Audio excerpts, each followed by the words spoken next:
था, वकालत पढ़ता था, दुकान संभालता था और भी एक दो काम करता था, पढ़ाई भी करता था अपनी।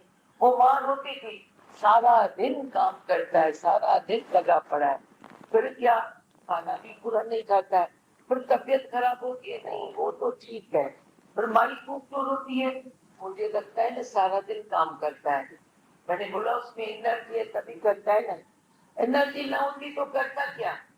अभी एनर्जी है, काम नहीं करेगा तो जाएगा क्लब में, जाएगा होटलों में, वहां जाके अपनी एनर्जी खत्म करेगा। तू क्यों रोती है? करने दो ना उसको। तो ये माँ ने अति मोह करके उसको खराब कर दिया, और मोह के कारण जब खराब होते हैं तो उसके लिए रोना पड़ता है।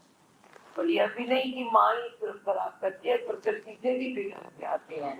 तो माँ जब उसे अपना समझती है तो दुखी होती है। तो जन्म जन्म तक माता रो, कितने भी सुख बच्चों को है, कोई न कोई दुख दे करके उसके लिए वो रोती रहती है, रोती रहती है, अभी ये कमी है, अभी ये कमी है। मैं तो उनको डांट दूं, फटकार दूं, जिस कमी में है उसको वहां एडजस्ट होने दो। अगर उधर वो एडजस्ट नहीं हो सकते हैं तो किधर नहीं होंगे, रहने दो उधर, तकलीफों को सहने दो। एक थी वो, मुझे नाम नहीं याद आता है, मृगनयनी, उसको दो बच्चे हुए, राजा के दो बच्चे बड़े हो गए। राजा एक दिन बोलता है तू मांग जो मेरे से मांगे। बोलती है मैं इन बच्चों को लेकर के गांव में रहना चाहती हूँ, जैसे वे कष्ट वहां के देखे, मजबूत बने। वो भी तो माँ थी जो अपने बच्चों को कष्ट देके मजबूत बनाना चाहती है। और आज की माँ तुम लोग क्या करोगे? नहीं नहीं नहीं, बाल बांका ना होवे, जरा सा भी कष्ट ना आवे, तकलीफ ना होवे।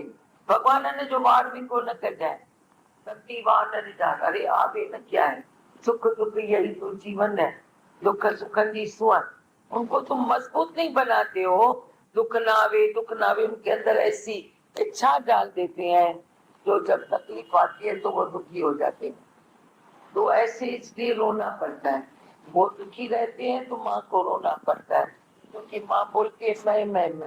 अगर वो अपने को न माने, भगवान को माने, वो एक साधन मात्र अपने को समझे तो वह दुखी नहीं होगी। माया को साधन करके समझो दुखी नहीं होगे, माँ अपने को साधन समझे दुखी नहीं होगी, पर जब अपने को कर्ता मानती है तो दुखी होती है। वही पता है तेरे को लगता है करना ही क्या है। अभी कोई हॉस्पिटल है, कोई दुकान है, एक ग्राहक गया दूसरा आया, एक पेशेंट गया दूसरा आया, वो कहता है अरे इतने पेशेंट आ गए, डॉक्टर बोलता है कितने भी आ जाए मुझे करना क्या है, मुझे करना क्या है।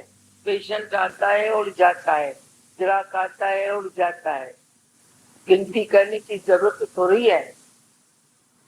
क्या हो रहा है उसकी, उसे देखने की जरूरत थोड़ी है। वह तो अपने काम में जुटा रहता है डॉक्टर, और दुकानदार भी अपने काम में जुटा रहता है, देखता है आगे कौन खड़ा है, यह चाहिए अच्छा ले, यह चाहिए अच्छा ले।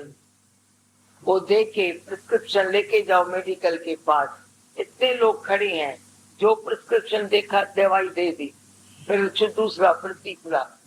ऐसे तुम क्यों नहीं समझते हो कि तुम्हारी प्रकृति भी ऐसे ही है। प्रकृति में हालतें आती रहेगी, प्रकृति में बातें होती रहेगी,